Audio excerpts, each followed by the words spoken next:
Happy birthday to birthday you. to you. Happy Happy birthday to birthday you. to you. Happy Happy birthday, dear birthday, dear Sachin. Happy Sachin. Happy birthday to birthday to you you. from From old old fans and fans you. and you. Happy Happy birthday to birthday you. to you. Happy Happy birthday, dear birthday, dear Sachin. Happy Sachin. Happy birthday to birthday to you. you. Woo! Wish you a very, very happy birthday from nice and bright and one of your favorite cities, London. This is Yogesh. Hey Sachin, happy 47th birthday from Venu, and speaking from Canada, where you played the Sahara Cup in Toronto. So happy birthday. Happy birthday, Sachin. This is Mahesh from Amchi, Mumbai. Woohoo! Woo!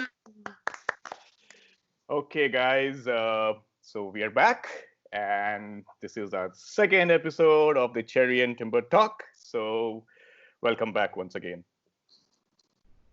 Cool. So I think we had a really good response to our first episode, and thank you so much, all the viewers. I think we took all your feedback on board, the good ones, the brickbats, and everything. Like we said, we're here to learn and improve in terms of how we want to present our show to you. And thank you very much for watching as well as for your feedback. Before we start today's show, I'll just quickly read out all the names and thank them personally. We had a really good response to our the day I met Sachin campaign. And here are the names: Manish Vaidya, Chaitanya Kukhalyekar, Piyush Deshpande, Kamal Nayanan Asarpota, Vasu Iyer, Abhijit Deshmukh, Ashrit Saha, Gaurav Godbole, Haris Kadmani, Manoj Kutty, Prem Kumar Pandurangam, Vishnu Govind, Vishu Mishra, Pratik Gandhi, Siddharth Deshmukh, Manish Lalchandani, Ketan Patel, and Samir Nanoti. Thank you very much, Oh, guys. Yep. So big applause from our side. Your videos were excellent, and you really captured the true emotion that we wanted to capture for this specific show. So yeah, so let's get going, guys. I think we have a Herculean task on hand today. I think probably much more challenging than what the U.S. Navy SEALs might have felt while they were capturing Osama bin Laden. We have to capture Sachin's career and lives and memories in a matter of say about 20 minutes. And what we're going to do is we're not going to bring you just statistics today because I think everybody knows that Sachin is an ocean of statistics, right? We don't want to dig deep into the obvious. We just want to capture the true emotion, the story behind the emotion of Sachin Tendulkar. And from our own personal experiences, from the stories that we have heard, from the stories that which fans may not have heard, and that's the true essence of this show today. So once again, thank you all for joining. And I will start with the guy in London, Sachin's favorite city, Yogesh. So, when we thought of this show and we said, let's not talk about numbers. Everybody knows the numbers. Let's talk about when we actually saw Sachin for the first time. That's not on the television, but that's, when we actually went to the stadium and actually, soaked in that atmosphere and sort of, saw how everybody else along with us was living their Sachin moment, as much as people went to see India play against opposition. I think a lot of people actually went to see Sachin for the first time, or some actually, many many times in their lives have actually gone into the stadium just to see Sachin bat and Sachin play. For me, I saw Sachin Tendulkar for the first time in the city of Pune. I was studying in that city then. I was a student studying engineering. Um, and India was playing Australia, second one day international. That was in that legendary 2001 series when India had won that historic test match in Kolkata. So the one day series was right after. So India won the first match in Bangalore and was on a high and had a huge momentum with them. I think mentally also. So watching Sachin come into bat with Saurav Ganguly for the first time, that was an incredible moment. I remember the pitch in Pune was slightly too paced. So Sachin and Saurav kind of assessed that they would have to start going and attacking Australia from the word go because they wouldn't quite know how the pitch will play out. And just as they started playing, you actually saw there were balls that sort of kept low, and there were some which actually came onto the bat. Australians that day were bowling short to Sachin. And Sachin was in a great form. So he cut them, he pulled them, he drove them. He did all kinds of things we'd expected Sachin of that era to do the Australian teams, right? They did not had a fielder sort of at mid wicket, etc. So when they pitched in short, Sachin was able to get boundaries. He even got a six.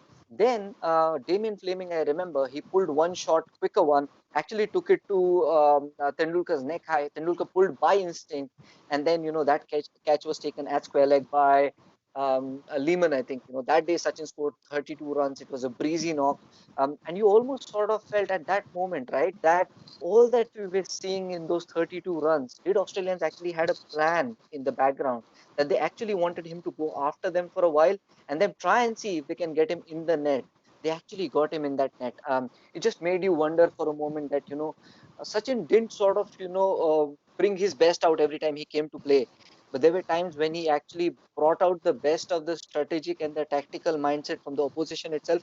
Australia had obviously borne the brunt of Sachin's bat a number of times, so it was but evident and sort of but understandable that they would also have plans for him.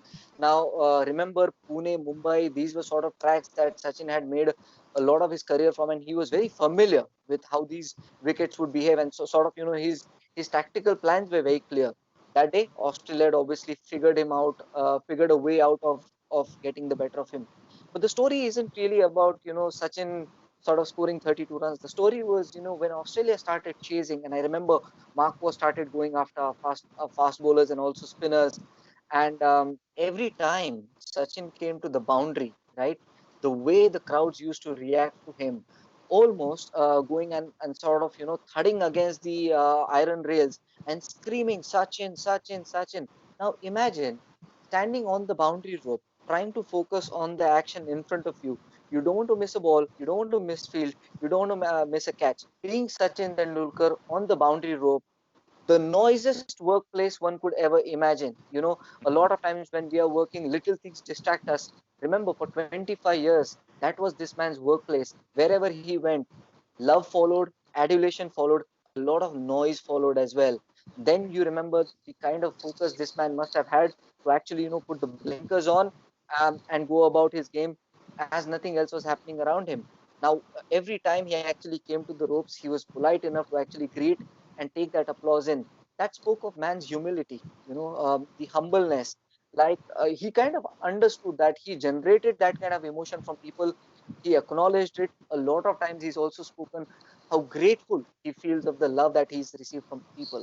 So that was my first memory. Like I remember, obviously India didn't win that match. We weren't very happy that he didn't go on to score a century, but it put the man in perspective for you, even at such a young age.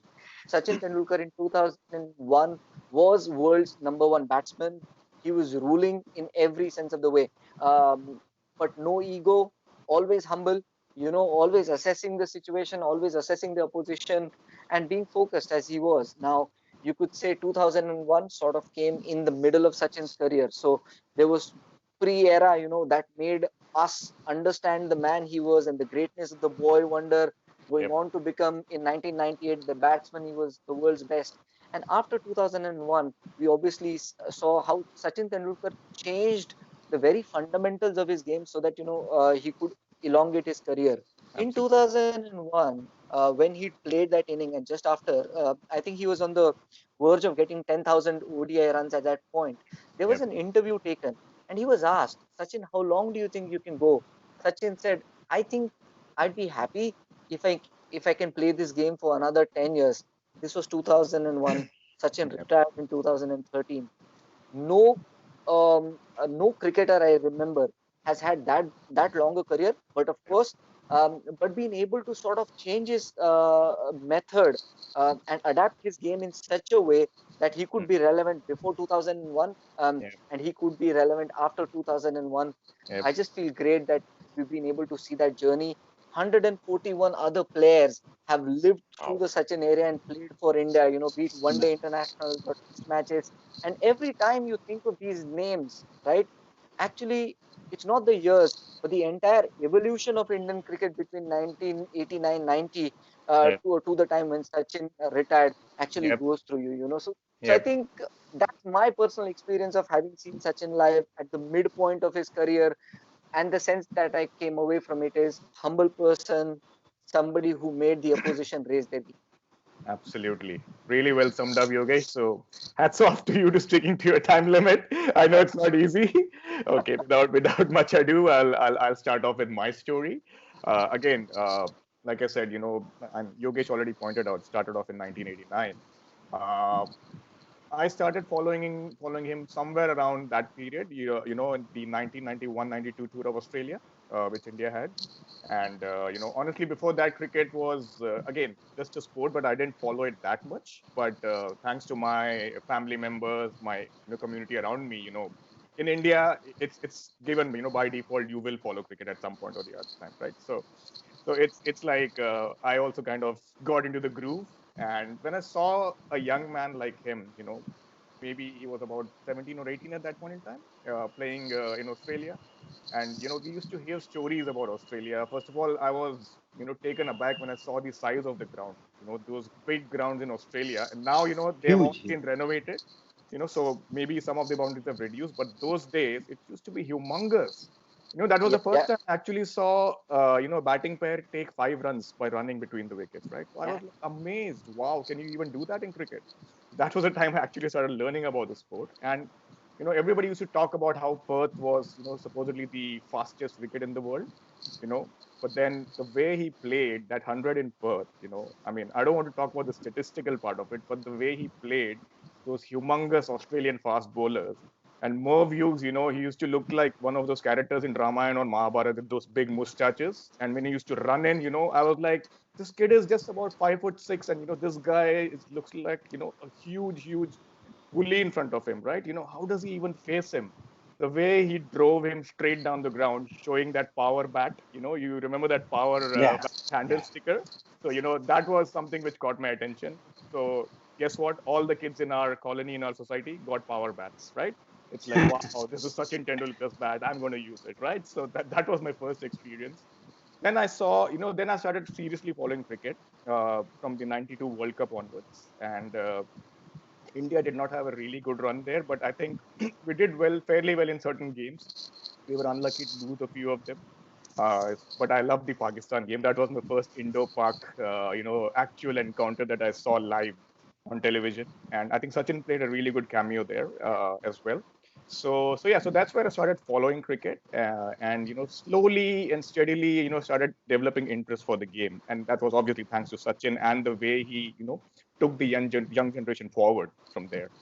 And the first really good memory, which I would say of Sachin, was in 1994. Obviously, everybody knows about it, right? The series in New Zealand, where he started opening the batting, right?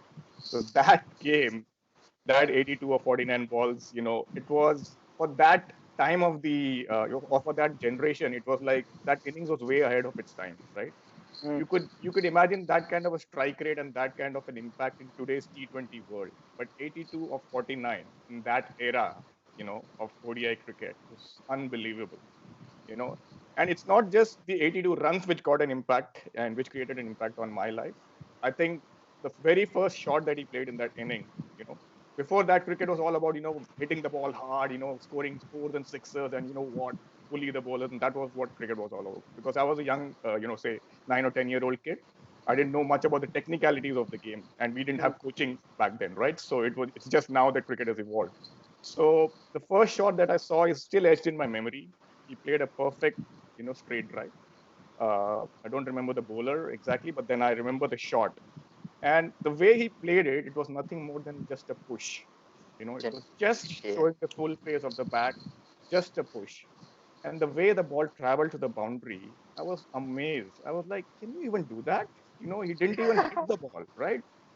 I mean, he didn't even make an attempt to just, hammer the ball or hit the ball. He just showed the bat face, pushed it straight, and the ball just, slowly went on its way to the boundary. And the fielders, they just gave up. Once it passed mid off, it was like, that's four. I was like, how did that happen? How was it even possible? And that's when I got into the technical aspects of the game. And that's actually something which got me thinking, wow, man, you could even play cricket without even making an effort to hit the ball hard, right? Yes. All you need to do is time the ball. And that's what Sachin Tendulkar meant to me and showed me that this can be done this way. And Mhm. that was a complete life-changing experience in terms of following the game for me. Then I kind of went into the technicalities of the game.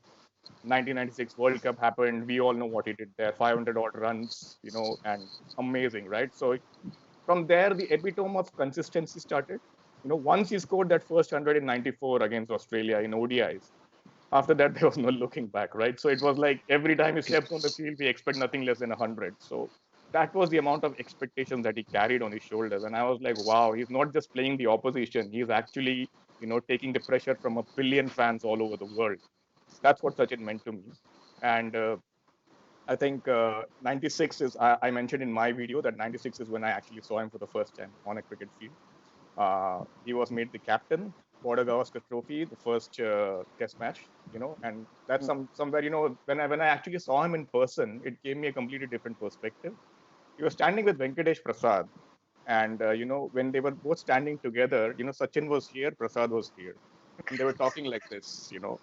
Prasad was looking down, but Sachin was talking like this. I was like, oh man, this guy really is, he's not tall at all, and Prasad is something else, right? And how does Yeah. he face those fast bowlers? And imagine facing Courtney Walsh, Curtly Ambrose, Merv Hughes, and all these guys, right?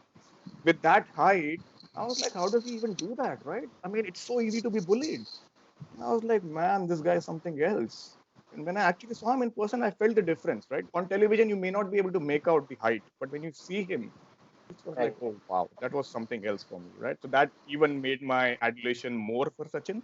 And I think going forward, series after series, we know what he did on the pitch, right? So there was only two instances when my neighbors used to be amazed with a lot of noises coming from my house. One was either India was playing and Sachin was hitting boundaries, or the second one was my dad was teaching me mathematics. So that was the Rajagopal household in terms of a lot of noises going out of my house. So those were the two moments when my house was in that kind of a condition. So, and my dad was a big fan, right? He used to clap, he used to shout, and he was like he was a true Indian cricket fan in the true sense, right? He'll never hold back. So that's something which my dad taught me: never hold back your celebrations, just blur it out to the world, right? So yeah, so that was all about knowing how a fan reacts. And yeah, I think 98 is the year which is in my memory really really fresh, because that's when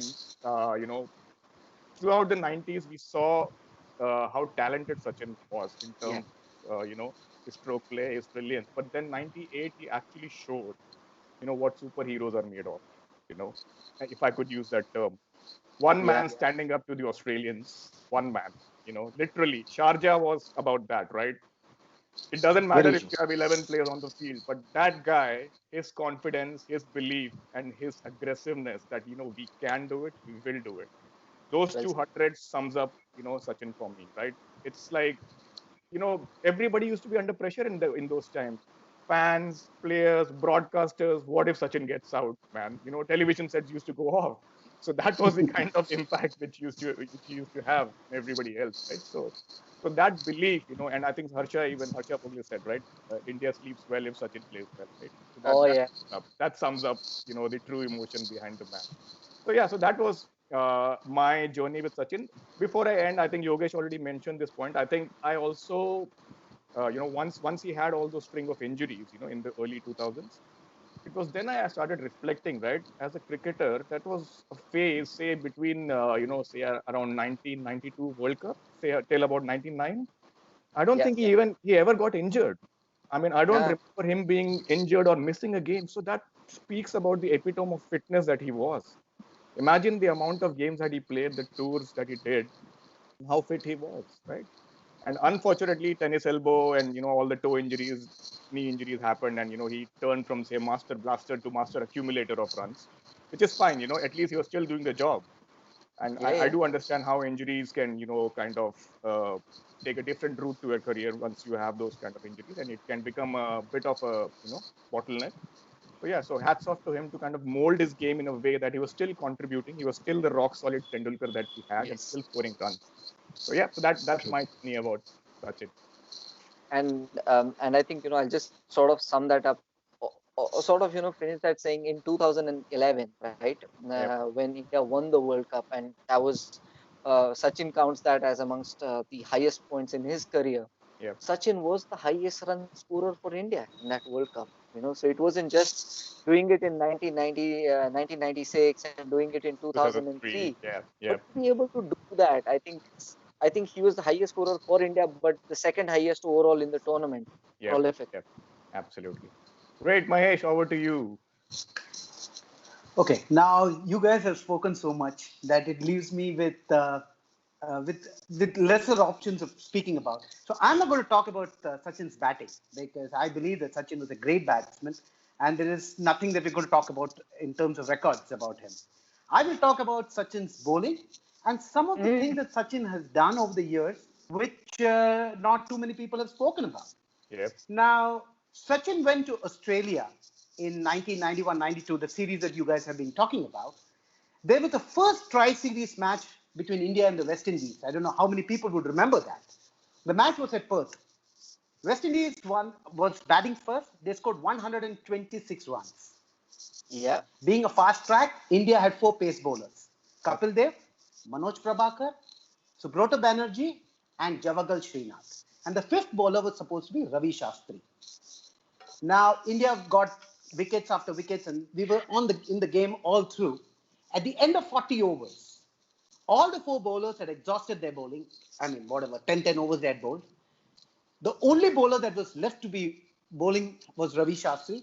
And because it was Perth and the pitch was assisting pace bowling and swing bowling, they were not very keen on giving it to Ravi Shastri. So who turns up to bowl? Yes, Sachin Tendulkar. Sachin Tendulkar has got 5 runs to play, 5 or 6 runs to play. Yeah. He's got only 1 wicket in hand. He bowls and he gets the wicket when the scores are tied. And that's how he saves India a defeat. And Yep. that actually is something that we don't talk about. We do Yep. talk about his bowling prowess in the Hero Cup semi-finals against South Africa, where he Yep. saved 5 runs. Yep. And India won by 2 runs. That's a lot that we talk about. Normally, people don't talk about this match, which I think is a far more bigger achievement than Yep. the one that he did in the Eden Gardens. Absolutely. Having said that, in that tour itself, he scored a brilliant 148 in Sydney. Sydney. Yep. That correct? So that was a match in which Shane Warne made his debut and Ravi Shastri scored a double century. Now, I don't know how many people know Sachin Tendulkar does not sleep on the day prior to the match. That means even God is anxious to perform, and that's the reason he doesn't sleep. And another problem is he does sleepwalking. I don't know how many people know about that also. He walks in his sleep around. So just before the Sydney Test match, that previous night, fortunately or unfortunately, Saurav Ganguly was his roommate. So Saurav Ganguly, poor guy, also couldn't sleep because this guy was practicing and talking to Saurav Ganguly as to how he's going to handle Craig McDermott and the rest of the gang. And the match started. India were batting. He was batting lower down in the order because those days he was the younger guy in the team. So he told Saurav that I need to sleep for some time. Obviously, the guy hadn't slept a wink, so he had to sleep. So there's a dining table apparently at the Sydney dressing room. So he slept on the dining table for 45 minutes, and that recharged him. And he realized that to do something special, he had to sleep and he had to take a little bit of rest. He got that rest. He went out, and we all know then what he did. He smashed the daylights of the Australian bowlers. So these are small things which may sound small to a lot of people, but there's a lot of things that have happened behind that. Now, he just needs to sleep for 45 minutes, and he gets completely charged because the passion to perform is always there in his mind. Yep. He sleepwalks. He just doesn't. His mind is still always thinking about how to go out and perform, and that's the reason why he's been so successful. Yep. Like what you said, the 1996 World Cup semi-finals, India were cruising around. I mean, I think among the 3 of us, I'm the one who's older to Sachin. So I was following the game right from the first ball, and we looked to be in complete control of the game. And suddenly he got out stumped. That was an unfortunate stump down the leg side. And then what happened? In the span of the next few overs, Yep. all Indian batsmen felt like a pack of cards. Yep. And then and then the crowd intervened and we had to forfeit the match. There also, if you look at the talent, the Yep. pitch was bad, but Yep. Sachin's skill ensured that the pitch did not have any impact on his batting. Yep. And that is something that people don't talk about, because it doesn't matter what kind of wicket he's batting on. He can raise his game accordingly. Yep. Yes. The first time I heard about something which is so technical was, I think it was in one of his tour to South Africa, where he said that he would put more wood on the top part of the bat, because the ball would always hit the top part of the bat in South Africa and Australia, and Yep. then when he would bat in India and the subcontinent, he would Yep. take the wood down because more balls would hit down. I mean, Yep. Nice one. the Yep. kind of thinking that he would do was Absolutely. phenomenal. And Yep. he never had a runner except for 2003 World Cup Yep.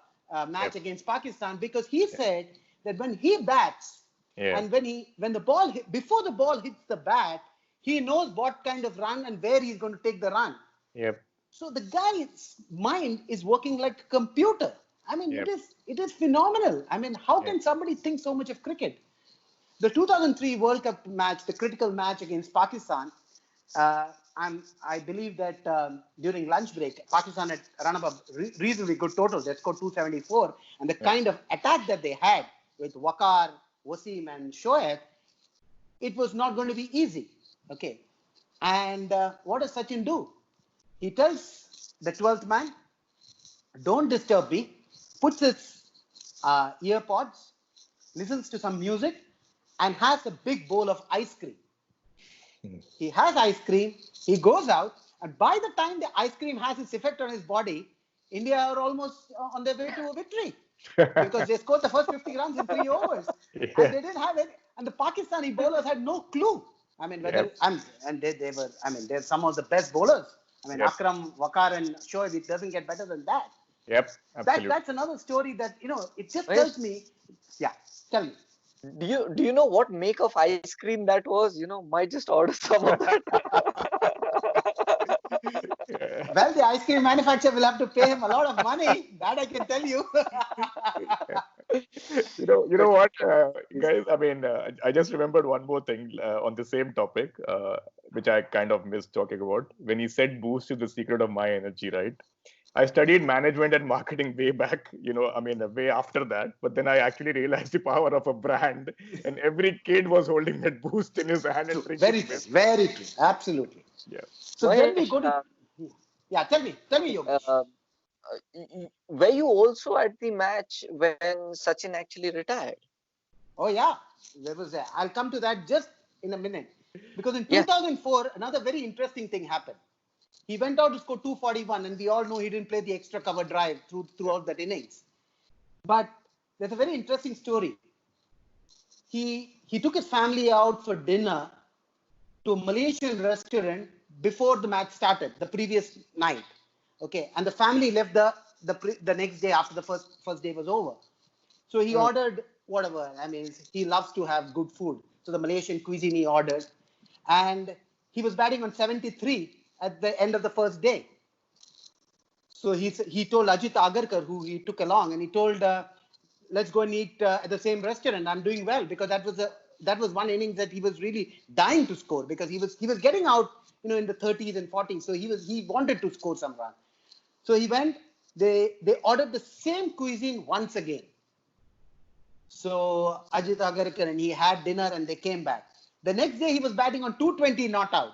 So he goes back to the restaurant, and he goes and sits on the table, on the chair, and the waiter gets him the same food, because he knows by then that this guy is going to order the same food, because that's lucky for him. And that's a very interesting story.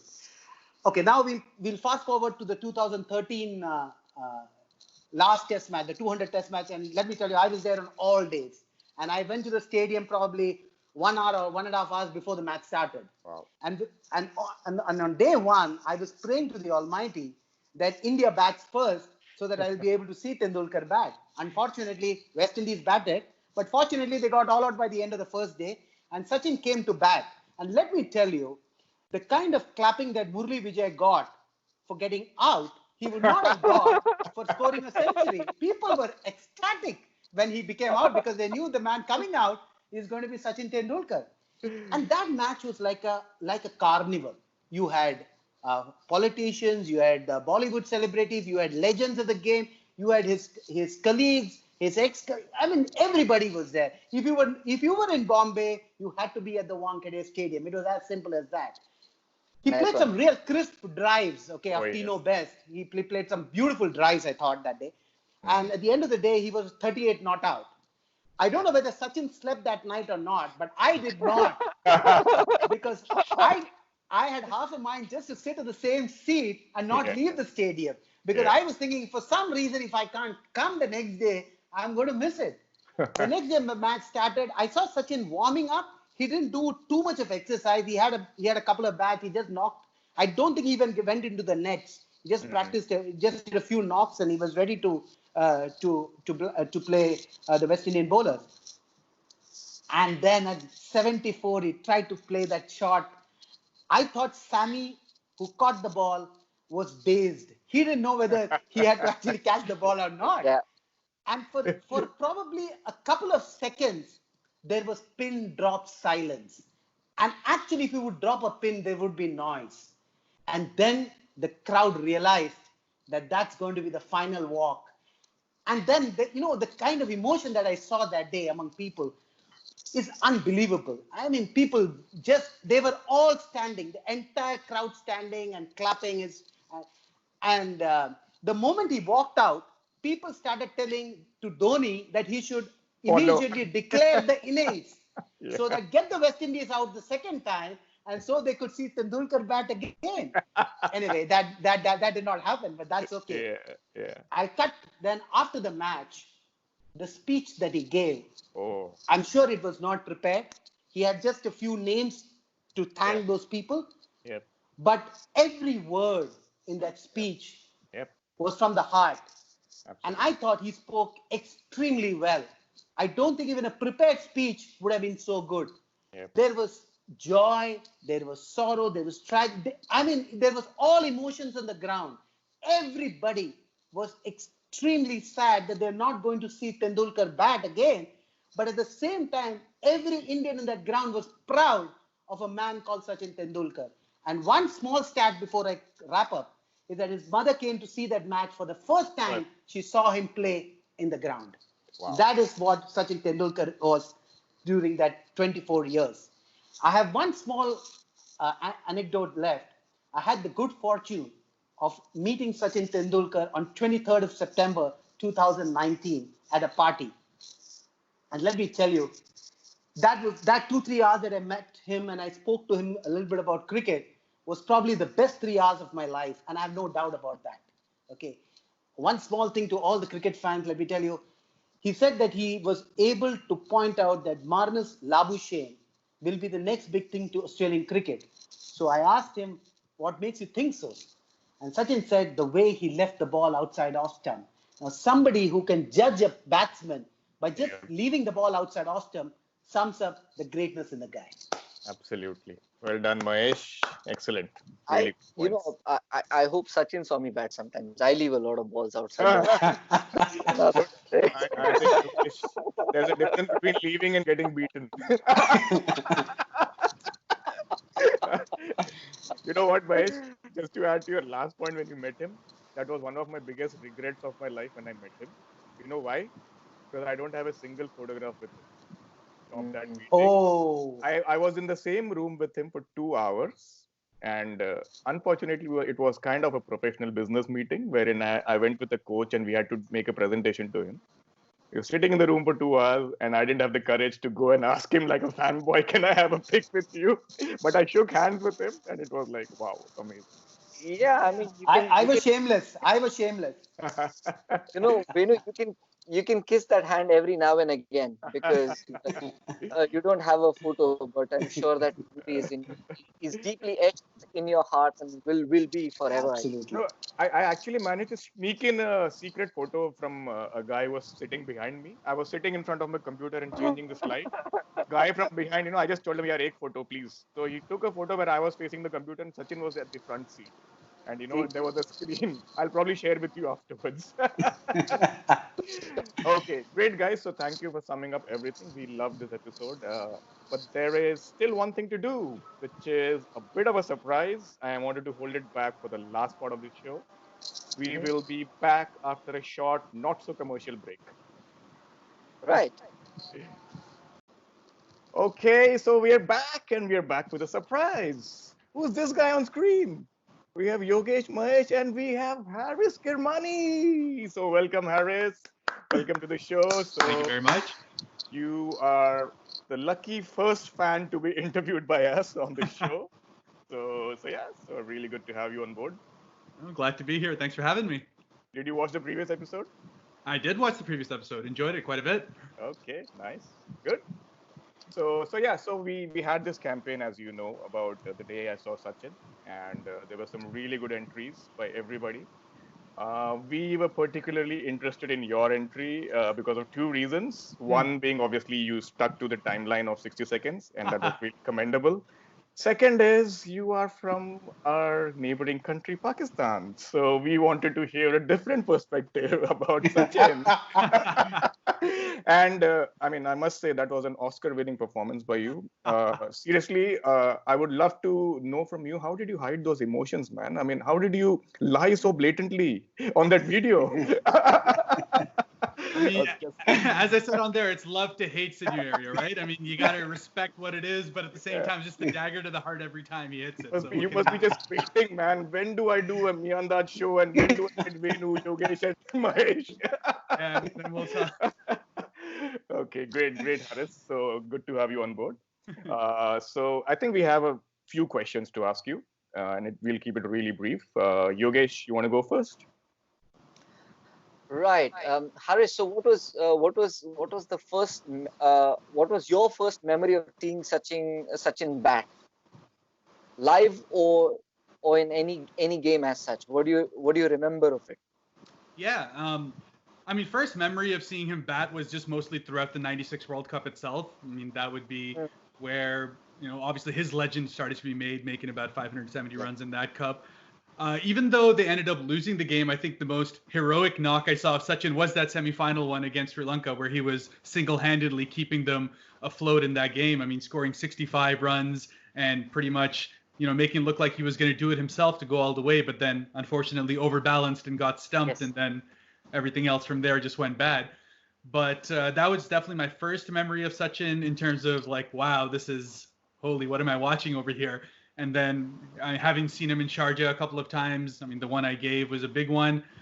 I'd say the most vivid memory would be the 2003 World Cup one, because that was just the kind of knock that would be one for the ages, right? Absolutely timeless, class above the rest, coming up in a must-win game for Pakistan. And, we put up a pretty good total, Saeed Anwar's last great innings, and then just all of that blown away by the sheer genius of Sachin. So, no doubt. Well said. Absolutely. And then what did you guys actually make of that? The way Sachin was playing Shoaib Akhtar, and obviously the way he dealt with Wasim Akram on the day and Waka Yunus after. Yeah. Like as fans Pakistan, who would have thought that these three people were very capable of knocking Sachin and rest of the Indian team out. How were you reacting when that attack of Sachin was happening? Yeah, I mean, it was brilliant to watch. I'm still mad that Abdul Razak wasn't back at the 30-yard circle to take that catch. Right? Should have been up. Wasim would have had him. Would have changed the game. But no, it was brilliant. The way he was timing the ball was just like in that Shoaib Akhtar over itself. It was that third shot where he had that defensive one that just went for 4, and it's like, come on, man. Like at that point, it was just, it was just something to watch. Obviously, the entire game was just taken away by his sheer timing. Even the 2 wickets and 2 balls, it didn't change anything, right? So it was just how, on the day, you just have to tip your hat to someone who's just out of this world. Perfect. Mahesh, your question? Okay, Harris, tell me, if you were to choose between Sachin and Inzi to bat for your life, who would you choose? Vinu sent me this question a bit earlier, and I'm like, this is just going to stir up controversy because this is a much longer topic to have. But for me, it's all about format. In limited overs, to me, Sachin's the greatest batsman to ever play the game in that format. So if I'm choosing, it's there. In tests, I think it's a little bit closer. Who I actually want is either Dravid or Callis. But in between them, look, Inzi made 25 test centuries, 17 of those in winning scenarios, was a captain for a vast majority of them, and just much like Sachin had to carry the Indian batting of the 90s, kind of making it as a single man back to the wall. Inzi just had so many of those scenarios where he was against his, against defeat, having to bat all the way through. And if I need someone to save my life, I want someone who's in those scenarios. So, gun to my head, I might take Inzi in tests, but like I said, give me Dravid and I'll take him any day. Good one. That's a good one. Yeah. Good one. Okay, just before we end the show, one last question. Do you think Virat Kohli versus Babar Azam is the new Sachin versus Saeed Anwar? Another one. I think it's interesting because much like Babar is the only real batsman of class at this point for Pakistan, it's much like Sachin of the 90s doing the same thing. I don't think it's much a comparison at this point because one, Virat is 31, Babar is 25. There's a lot that happened there. I would say Babar started off his career better than Virat started his career, but Virat has hit much higher peaks at this point. So it's just a comparison that's probably more apt later on in their careers. But I think like all of them going to be greats of the game. Virat is going to be one of the greatest to play the ODI game. Babar still has a long way to go. But to Babar's credit, I mean, if he hits 100 in his next 6 ODI innings, he'd be the fastest to 12 ODI 100. So these kind of things are showing the class of the man. So Virat's ahead now, higher peak. Babar has a long way to go, but really exciting to see that kind of talent coming out of Pakistan. Oh yeah, Babar Azam is class. I mean, trust me, the way he plays those drives, right, it's sublime to watch. It's amazing. Yeah, him taking apart Dale Steyn in that last South Africa series was just absolutely amazing. So. Yep. Good. Great. Yep. I think we are done with the show for now. So thank you, Harris. I really appreciate your time, and it's wonderful to hear your thoughts, from across the border. I mean, we all know what Indians think about Sachin, right? But we wanted to know the other perspective as well, which was brought beautifully by you today. So thank you. Thanks for your Thank you very much, Harris. Hey, very welcome. Absolutely great to have you on the show. Okay. Cheers. Bye-bye. Thank you. Take care. It's been absolutely fantastic, actually reliving the era of Sachin, those 25 years, some of the golden years of all our lives, right? Thinking of the games he's won for India, thinking of the moments when he gave us reasons to smile and sort of, become friends with everybody who loved Indian cricket and Sachin at that point. And we all know how much Sachin loved the game, right? There are times when I wonder, he retired in 2013. Would he be missing cricket just as much as we miss seeing Sachin live? Would he be missing the chants of Sachin, every time he went onto the cricket stadium? And we wanted to kind of, relive that magic a little bit, the sound of Sachin, the heartbeat that united the country. So here we go again. And here's one for you, Master. Sachin! Sachin! Sachin! Sachin! Sachin! Sachin! Sachin! Sachin! Thank you for all the memories, Master, and may you live a long and happy life, and may you score 100 in your life as well. So thank you, everybody, and we'll be back with a bang next week with our next topic. Watch out for our social media space. Yes. Thank you.